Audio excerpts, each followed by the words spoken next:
பற்றி ராட்சகா வீண்வெட்கம் அடையே பேரன்பை குறித்தாண்டவா நான் சாட்சி கூறுவேன். சிலுவை அன்றையில் நம்பி வந்து நின்றையில் பாவபாரம் நீங்கி வாழ்வடைந்தேன் அடைந்தேன் எந்த நேரமும் எனதுள்ளதிலும் பேரானந்தம் பொங்கி பாடுவேன்.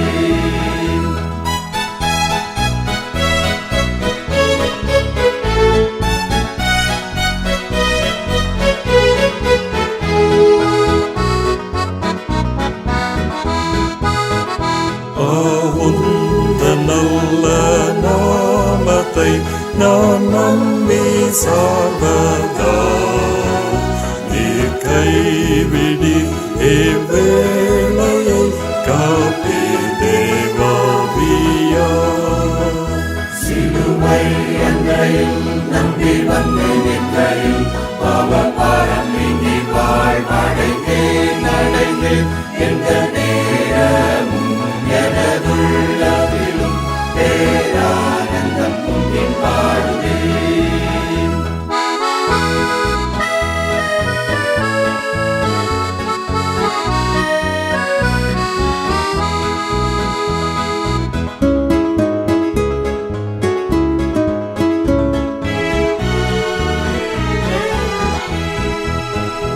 மாவல்ல வாக்கின் உண்மையை கண்டுணர செய்தி நான் ஒப்புவித்த பொருளை விடாமல் காக்கிவி.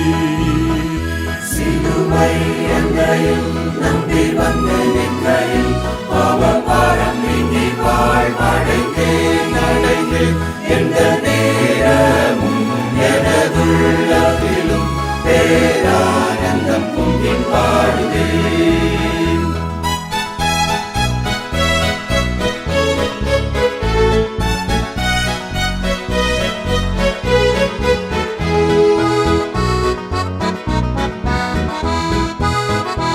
என் மீட்பர் பாதை என்றுமே நான் நம்பி செல்வேனே நேசரின் சித்தம் செய்யவே ஆனந்த பாக்கியமே. சிலுவை அன்றையில் நம்பி வந்து நின்றையில் பாவபாரம் நீங்கி வாழ்வடைந்தேன் அடைந்தேன் எந்த நேரமும் எனதுள்ளதிலும் பேரானந்தம் பொங்கி பாடுவேன்.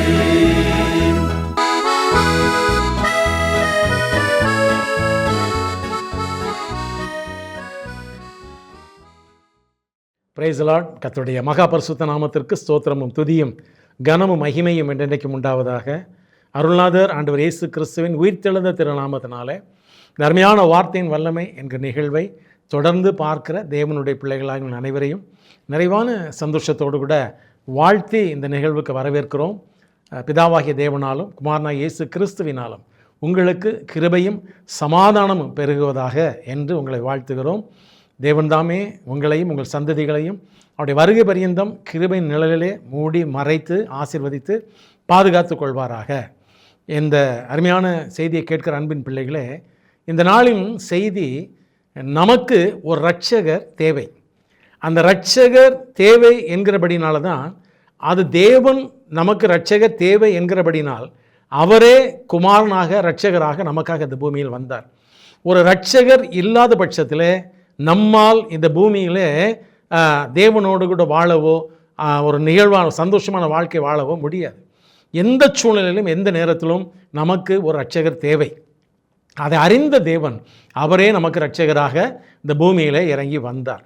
இந்த வேதத்தை நான் வாசித்து கொண்டிருக்கும் போது என் உள்ளத்தை ஒரு மனிதனுடைய ஒரு கதறலின் சத்தம், ஒரு என்னால் முடியல, என்னால் இதுக்கு மேலே முடியல, இனி வேறு யாராவது ஒருவர் என்னை ரட்சிக்க வந்தால்தான் என்னால் முடியும் என்று கதறின அந்த கதறலின் சத்தத்தை இந்த வேத புஸ்தகத்திலே பார்த்தபோது அப்போதுதான் ஒரு மனிதர்களாகி நம்முடைய நிலைமையை யோசித்து பார்க்கும்போது மெய்யாகவே நம்மால் முடியாத காரியங்கள் ஏராளமாக இந்த பூமியில் அனுதினமும் நடந்து கொண்டு இருக்கிறது.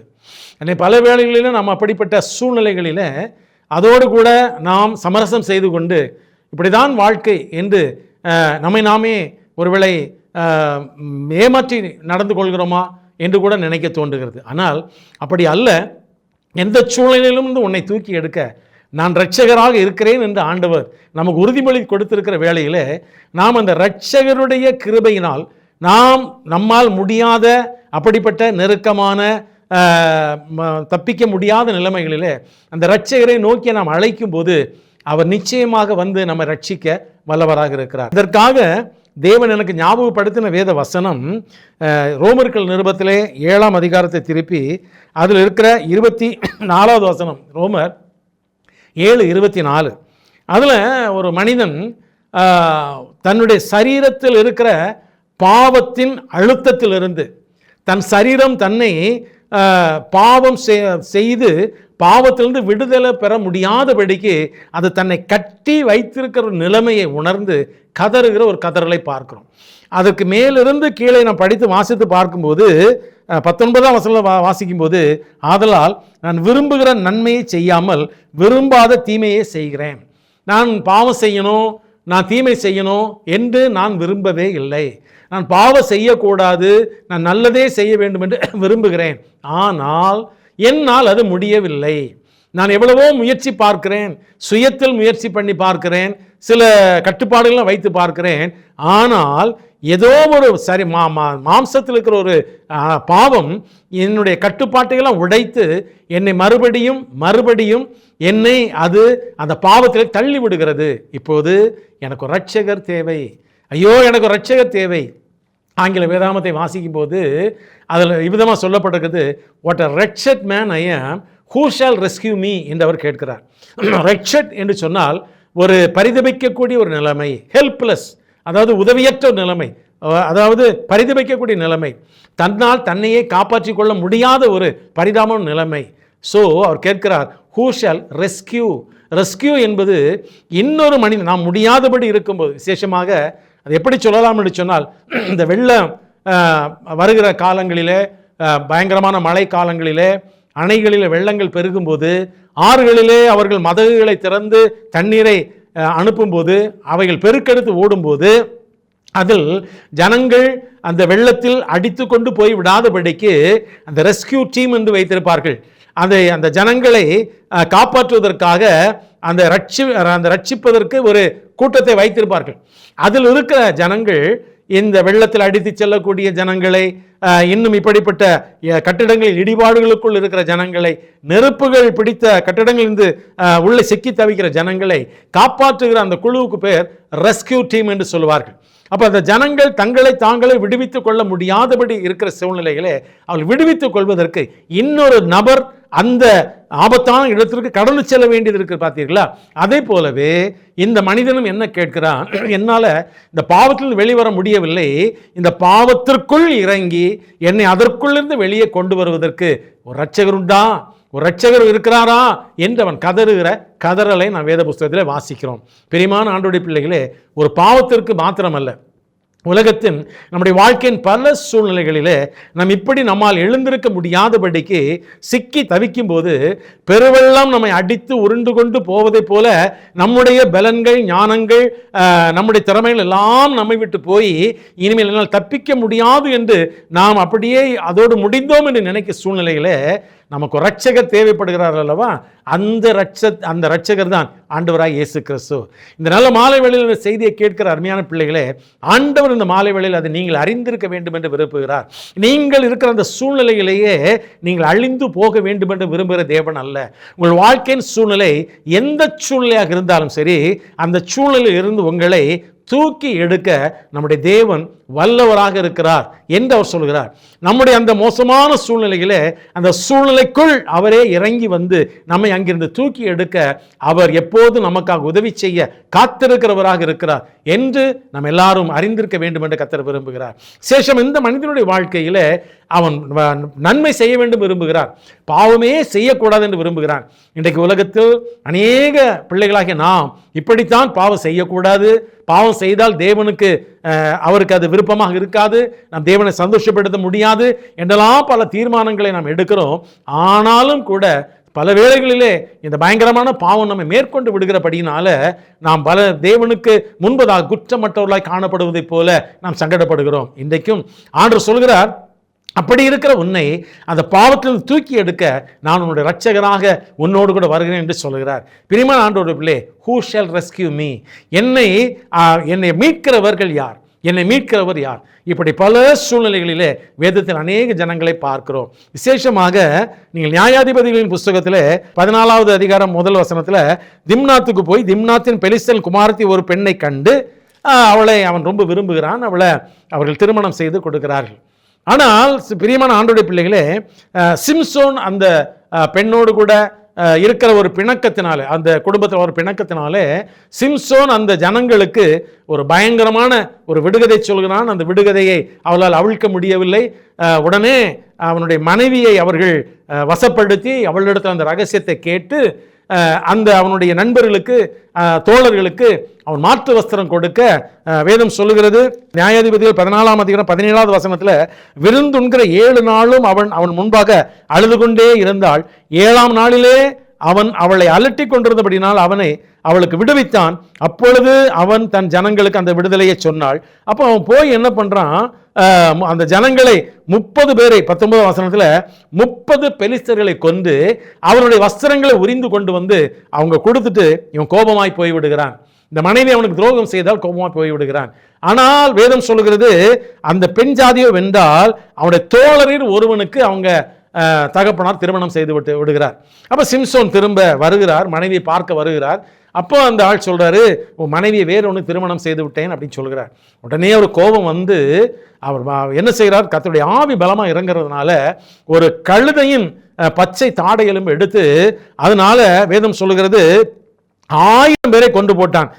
15ஆம் அதிகாரம் 16 வசனத்தில் கிட்டத்தட்ட 15-16 வாசித்து பார்க்கும்போது கழுதையின் பச்சை தாடை எலும்பு எடுத்து கையில் நீட்டி அதை எடுத்து அதனாலே 1000 பேரை கொண்டு போட்டான் என்று வேதம் சொல்லுகிறது.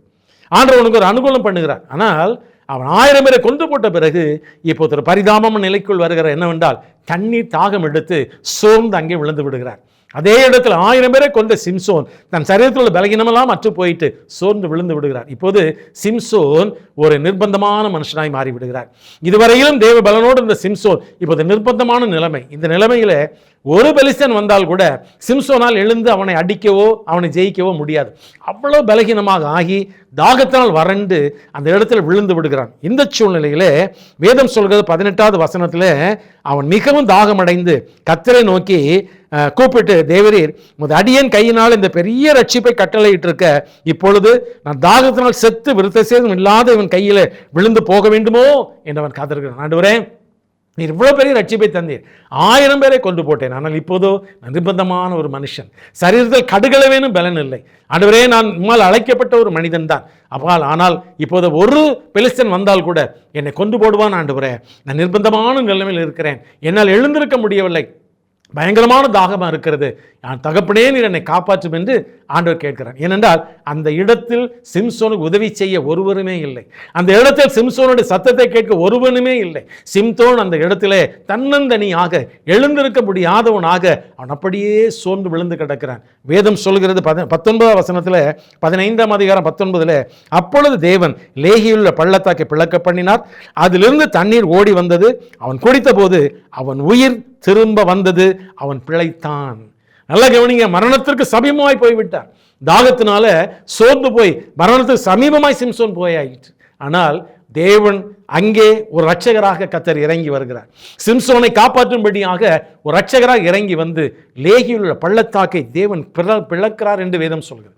அதை பிளந்த உடனேயே தண்ணீர் வருகிறது, அவன் குடித்தான், அவன் உயிர் திரும்ப அவனுக்குள் வருகிறது, அவன் எழுந்திருக்கிறான். பிரியமான ஆண்டவருடைய பிள்ளைகளே, பல வேளைகளில் இப்படிப்பட்ட ஒரு பயங்கரமான சூழ்நிலையிலே நீங்கள் பலனற்றவர்களாக திடனற்றவர்களாக உங்களுடைய ஞானமெல்லாம் கரைந்து போயிட்டு என் பலனெல்லாம் போயிட்டு இனிமேல் என்னால் ஒன்று செய்ய முடியாது என்று இருப்பீர்களானால் உங்களை ரட்சிக்க ஒரு ரட்சகர் இருக்கிறார். அவருக்கு பெயர் தான் ஆண்டவராய் இயேசு கிறிஸ்து. நீங்கள் யாராக இருக்கலாம், நீங்கள் ஒருவேளை கிறிஸ்தவனாக தான் இருக்க வேண்டும் என்று இல்லை. உங்களுடைய நிலைமை மிகவும் மோசமாக இருந்தால் மெய்யான தெய்வம் ஆண்டவராய் இயேசு கிறிஸ்துவை நோக்கி, இந்த சூழ்நிலையிலிருந்து, இந்த பரிதாபமான சூழ்நிலையிலிருந்து நீர் என்னை தூக்கி எடுக்க முடியுமா என்று கேட்பீர்களா? பரிதபிக்கிற தேவன். ஏனென்றால் தேவன் அன்பாகவே இருக்கிறார். அவர் எல்லா மனிதன் மீதும் அன்பு வைக்கிறவர். அவர் பட்சபாதம் உள்ளவரே கிடையாது. தம்மை நோக்கி கூப்பிடுற அனைவருக்கும் அவர் உதவி செய்ய அவர் ஐஸ்வர்ய சம்பன்னராக இருக்கிறார். அவரால் எல்லாவற்றையும் செய்ய முடியும். ஒருவேளை நீங்கள் பொருளாதாரத்தில் வீழ்ந்து போயிருக்கலாம், அல்லது ஏதோ ஒரு குடும்ப சூழ்நிலையிலே இனிமேல் எழுந்திருக்க முடியாதபடி நீங்கள் வீழ்ந்து போயிருக்கலாம். குடும்பங்களிலே அநேக குடும்பங்களை பார்க்கும்போது இன்றைக்கு பிள்ளைகளுடைய வாழ்க்கையிலே இந்த விவாகரத்துக்கள், இன்னும் பலவிதமான குடும்பத்தில் குழப்பங்கள், கணவன் மனைவிக்கு மத்தியிலே ஒரு மிஸ் அண்டர்ஸ்டாண்டிங் என்று சொல்லக்கூடிய காரியங்கள், இப்படி நிறைய குடும்பங்களிலே அவர்கள் இப்படிப்பட்ட பரிதபிக்கப்பட்ட நிலைமையில் இருக்கிறார்கள். எழுந்து வர முடியாத சூழ்நிலையில் இருக்கிறார்கள். ஆனால் கர்த்தர் நினைத்தால் ஒரு நொடி பொழுதிலே உங்கள் குடும்பங்களை குழப்பிக் கொண்டிருக்கிற, உங்கள் குடும்பங்களை சிதைத்துக் கொண்டிருக்கிற அந்த சத்துருவின் வல்லமைகளை முறியடித்து அவர் உங்களை தூக்கிவிட அவர் இரட்சகராக உங்களுக்காய் காத்து கொண்டிருக்கிறார். பிரியமான ஆண்டவருடைய பிள்ளைகளே, இந்த மாலையிலே தேவன் அன்போடு கூட அழைக்கிறார். ஒரு இரட்சகர் உங்களுக்காக இருக்கிறேன். எந்த சூழலில் உங்கள் இருதயங்கள் கலங்காமல் இருக்கட்டும். எந்த சூழலும், எந்த இடத்திலும், எந்த நேரத்திலும் உனக்காக உன்னை ரட்சிக்க, உன்னை பாதுகாக்க நான் உன்னோடு கூட இருக்கிறேன் என்று கர்த்தர் நல்ல உறுதிமொழியை கொடுக்கிறார். உங்கள் இருதயங்கள் கலங்காது இருக்கட்டும் என்று சொல்லி நான் உங்களுக்கு ஒரு ஆலோசனை சொல்கிறேன். என்னை கேட்டுக்கொண்டு கர்த்தருடைய பிள்ளையே, மரிக்கும் தருவாயில் இருக்கிற சிம்சோனுக்கு என்ன தேவை? தண்ணீர் தேவை. எப்போது தேவை? அந்த சரியான நேரத்துக்கு தேவை. அந்த உயிர் பிரிவதற்கு முன்பதாக, அந்த கடைசி விளிம்பு நேரத்தில் தேவை. வேதம் சொல்லுகிறது, கர்த்தர் ஏற்ற வேளையிலே அந்த அருமையான பள்ளத்தாக்கை பிளந்தார், தண்ணீர் ஓடி வந்தது, குடித்தான். எனக்கு அந்த வார்த்தை ரொம்ப பிடித்த வேத வசனம். அந்த வசனம் 19 வேதம் சொல்லுகிறது, தண்ணீர் ஓடி வந்தது, அவன் குடித்த போது அவன் உயிர் திரும்ப அவனுக்குள் வந்தது, அவன் பிழைத்தான். ஆமென். ஆண்டவர் சொல்லுகிறார், நான் பிழைத்திருக்கிறபடியினால் நீங்கள் பிழைத்திருப்பீர்கள் என்று சொல்லி கர்த்தர் சொல்லுகிறார். உங்கள் வாழ்க்கையின் சூழல் எதுவாக இருந்தாலும் சரி. இன்னொரு மனிதன் வேத புத்தகத்தில் நாம் பார்க்கலாம். யோவான் சுவிசேஷம் 5ஆம் அதிகாரத்தில் வாசித்து பார்க்கிறோம். யோவான் 5ஆம் அதிகாரத்தில் முதல் வசனம் சொல்லுகிறது, இவைகளுக்கு பின்பு யூதருடைய பண்டிகை ஒன்று வந்தது. அப்பொழுது இயேசு எருசலேமுக்கு போனார். அவர் எங்கே இருக்கிறார்? அவர் ஏற்கனவே கலிலேயாவில் இருக்கிறார். ஆனால் பண்டிகை எருசலேமில் தேவாலயத்தில் நடக்கும். அந்த பண்டிகை காலங்களில் எல்லாரும் கலிலேயாவிலிருந்து எருசலேமுக்கு வருவார்கள். ஆண்டவரும் அந்த பண்டிகை காலங்களிலே அவர் எருசலேமுக்கு வருகிறார். அப்போது வேதம் சொல்கிறது, எபிரேய பாஷையிலே பெதஸ்தா எனப்பட்ட ஒரு குளம் எருசலேமில் ஆட்டு வாசல் இருக்கிறது. அதற்கு 5 மண்டபங்கள் உண்டு. அங்கே ஒரு ஐதீகம் இருக்கிறது. அது என்ன ஐதீகம்? ஒருவன் தேவதூதன் திடீரென்று வந்து அந்த தண்ணீரை கலக்குவான். அப்போது எப்பேற்பட்ட வியாதியஸ்தன் அதில் இறங்கினாலும் அவன் சுகமாகி விடுவான் என்கிற ஒரு ஐதீகம் அவர்களுக்குள் இருந்திருக்கிறது, ஒரு நம்பிக்கை இருந்திருக்கிறது. அதற்காக வேதத்தில் வாசித்து பார்க்கும்போது 3வது வசனத்திலே குருடர், சப்பானி, சூமன உருப்படையவர்கள் முதலான வியாதிக்காரர்கள் அநேகர் படுத்திருந்து தண்ணீர் எப்பொழுது கலங்கும் என்று எதிர்பார்த்து கொண்டிருப்பார்கள் என்று சொல்லி பார்க்கிறோம். என்று சொல்லி ஒரு ஐதீகத்தை பார்க்கிறோம். எதிர்பார்த்து கொண்டிருக்கிறார்கள். அப்போ அங்கே 38 வருடமாக, 5வது வசனம் யோவான் 5:5, 38 வருடங்களாக வியாதி கொண்டிருந்த ஒரு மனுஷன் அங்கே இருந்தான். ஒருவேளை நான் என்னுடைய வேத ஆராய்ச்சியின்படியாக, ஒருவேளை நீங்கள் அதை அப்படி எடுத்துக்கொள்ள வேண்டும் என்று நான் நினைக்கவில்லை. நான் நினைக்கிறேன், பிறக்கும் போதே ஏதோ ஒரு வியாதியோடு பிறந்தான், அவனுக்கு வயது 38 அப்படி இருக்கலாம் என்று நான் கருதுகிறேன். நீங்கள் அப்படித்தான் இருக்கும் என்று நான் உங்களை கட்டாயப்படுத்தலை. நீங்கள் நினைத்துக் கொள்ளலாம். 38 வருடமாக வியாதியோடு இருந்த ஒரு மனிதன், ஒருவேளை பிறக்கும் போதே அவனுக்குள்ளாக அந்த வியாதி இருந்திருக்கலாம். அந்த 38 வயதுள்ள ஒரு மனிதனாக இருந்திருக்க, அவன் மிக வயதுள்ளவன் என்று சொல்லி வேதம் சொல்லுகிறது. அந்த மனிதன் அங்கே இருக்கிறான். என்னுடைய வியாதி என்றைக்கு என்னை விட்டு போகும்? இந்த 38 ஆண்டுகள் ஆயிடுச்சு, இந்த வியாதி என்னை விட்டு போகவில்லையே என்று சொல்லி அவன் எருசலேமுக்கு வருகிறான். இந்த பெதஸ்தா குளத்தை குறித்து அந்த மனிதன் கேள்விப்படுகிறான். வேதம் சொல்லுகிறது, 6வது வசனம், படுத்திருந்த அவனை இயேசு கண்டு வெகு காலமாய் வியாதியஸ்தன் என்று அறிந்து. நல்லா கேளுங்க, அந்த வசனத்தை நல்லா கவனிங்க. வெகு காலமாக அந்த இடத்தில் இருக்கிறான் என்று சொல்லப்படவில்லை, வெகு காலமாக வியாதியாக இருக்கிறவன் என்று கண்டார்.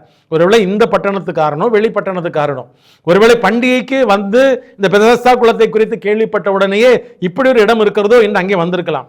ஆகவே 38 வருடமாக அங்கே படுத்து கிடந்தான் என்று வேதம் சொல்லவில்லை. வேதம் சொல்லுகிறது வெகு காலமாய் வியாதியஸ்தன் என்று அறிந்து. எனக்கு தெரியுதா, 38 வருடமாக வியாதி இருக்குன்னு தான் தெரியும் அவருக்கு. அறிந்து வேதம் சொல்லுகிறது, அவனை நோக்கி சொஸ்தமாக வேண்டும் என்று வியாதியஸ்தனை அவர் கேட்டார் அப்படின்னு சொல்லி ஒரு வார்த்தையை பார்க்கணும். அப்போ அவர் தன்னுடைய நிர்பந்தமான நிலைமை அந்த மனுஷன் சொல்றான். அதற்கு வியாதிஸ்தன், ஆண்டவரே, தண்ணீர் கலக்கப்படும் போது என்னை குளத்தில் கொண்டு போய் விடுகிறதற்கு ஒருவனும் இல்லை. நான் போகிறதுக்கு முன்னே வேறொருவன் எனக்கு முந்தி இறங்கி விடுகிறான். அவன் என்ன வியாதின்னு தெரியல, ஆனால் அவர் 38 வருடமா வியாதியாக இருக்கிறார். 38 வருடம் அந்த இடத்துல தான் இருந்தார்னு சொல்லலை, 38 வருடமா வியாதியாக இருந்தார். அப்போ நல்லா கவனித்து பாருங்கள். வேதம் சொல்லுகிறது, அவன் சொத்தமாக விரும்புகிறான்னு கேட்ட உடனே தன்னுடைய நிர்பந்தமான நிலைமையை சொல்கிறான். ஆங்கில வேதம் வாசிக்கிறது, sir, I have no one to help. எனக்கு உதவி செய்ய யாருமே இல்லை. நான் ஒரு நிர்பந்தமான மனுஷன். ஒருவேளை நான் நினைக்கிறேன் இவன் அந்நிய ஊராக இருக்கலாம், ஆகவே அவனோடு கூட யாருமே வரவில்லை. இந்த பட்டணத்தார்கள் யாராவது அந்த குளத்தினார்கள் இருந்தால் அவனோட உறவினர்கள் கூட இருந்திருக்கலாம். இவனுக்கு உறவினர்களும் இல்லை. there was no one to help him. அங்கே யாரும் உதவிக்கு இல்லை. நான் எப்பவும் சொல்லுவேன், Jesus is the help for helpless. அதாவது உதவியற்றவர்களுக்கு எந்த நேரத்திலும் உதவி என்கிற அந்த உதவியானது இயேசு என்கிற நாமத்தில் இருக்கிறது. ஹெல்ப் ஃபார் ஹெல்ப்லெஸ், உதவியற்றவர்களுக்கு உதவி இயேசு. எனக்கு உதவி செய்ய யாரும் இல்லை, நிர்பந்தமான நிலைமையில் இருக்கிறேன். 38 வருடம் இந்த வியாதியை சுமந்து சுமந்து சுமந்து என்னால் பொறுக்க முடியவில்லை, சகிக்க முடியவில்லை. என்னை யார் என்னை விடுவிப்பார்கள்? Who shall rescue me? என்னை மீட்பது யார்? இந்த பயங்கரமான கட்டில் என்னை மீட்பது யார் என்ற எண்ணத்தோடு கூட இருக்கிறேன். நான் எப்படியாவது விடுதலை பெற்று விடலாம் என்று முயற்சிக்கும் போது வேறொருவன் இறங்கி விடுகிறான். என்னால் முடியல என்று அவன்கிட்ட சொல்கிறான்.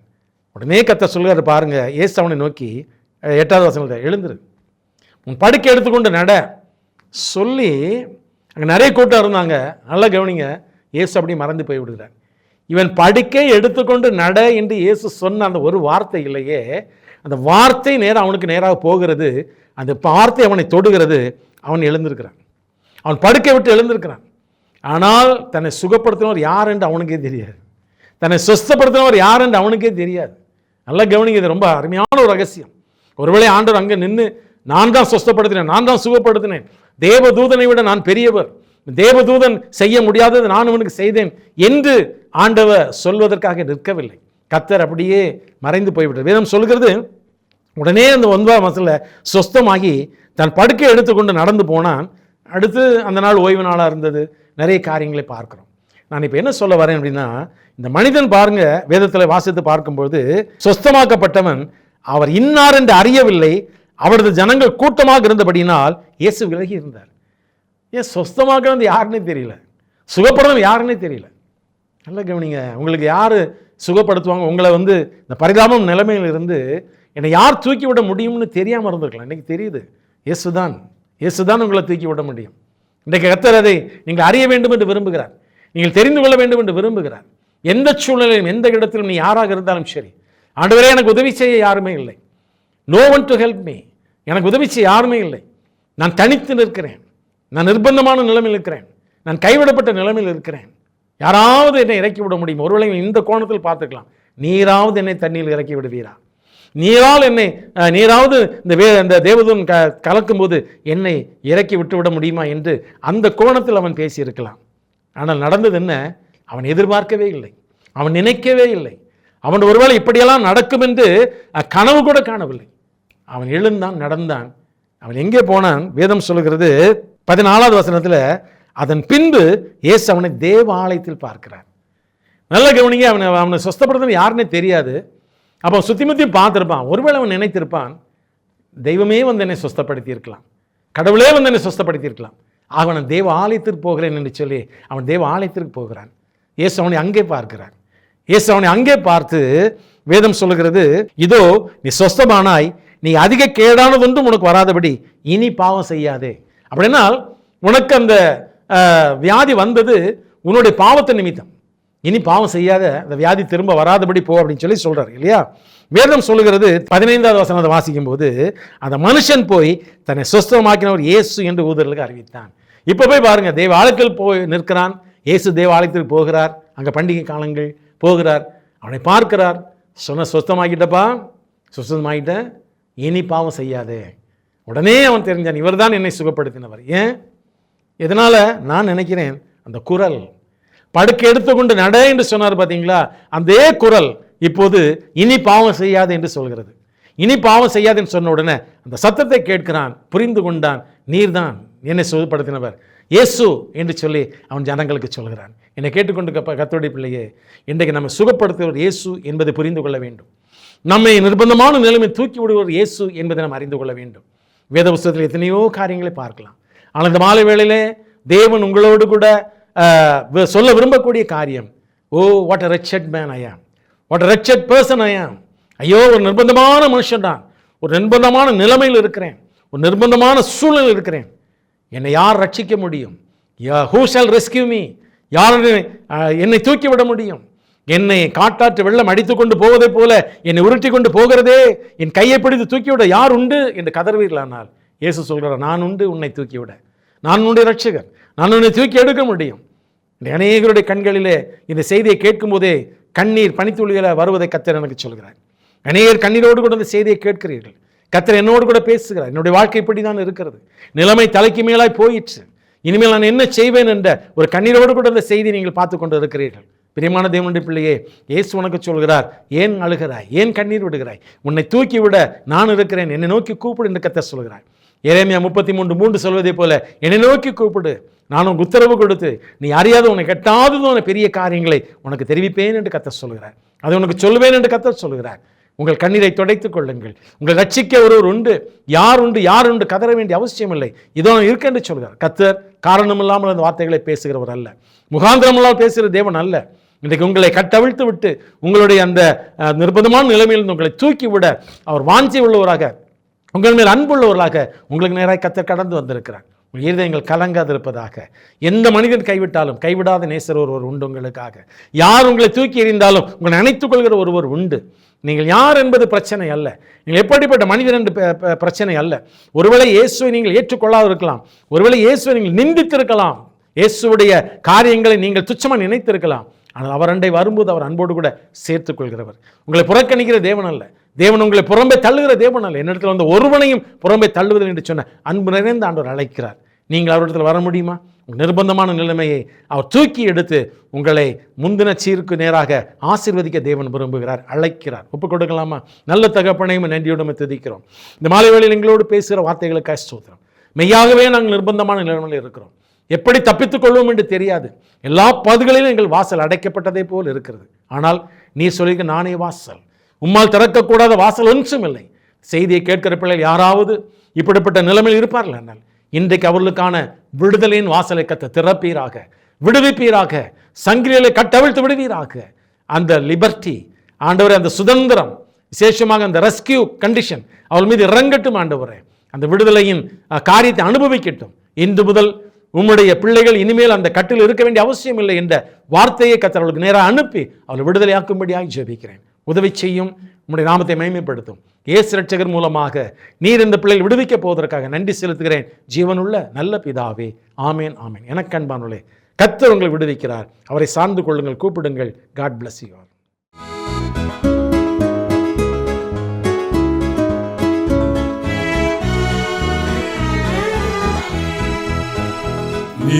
ஆட்சியோடு வாழவே அப்போது கழிப்பேன், ஓர் வாசஸ்தலம் கொடுப்பீர், மெய் பாக்கியம் அடைவேன்.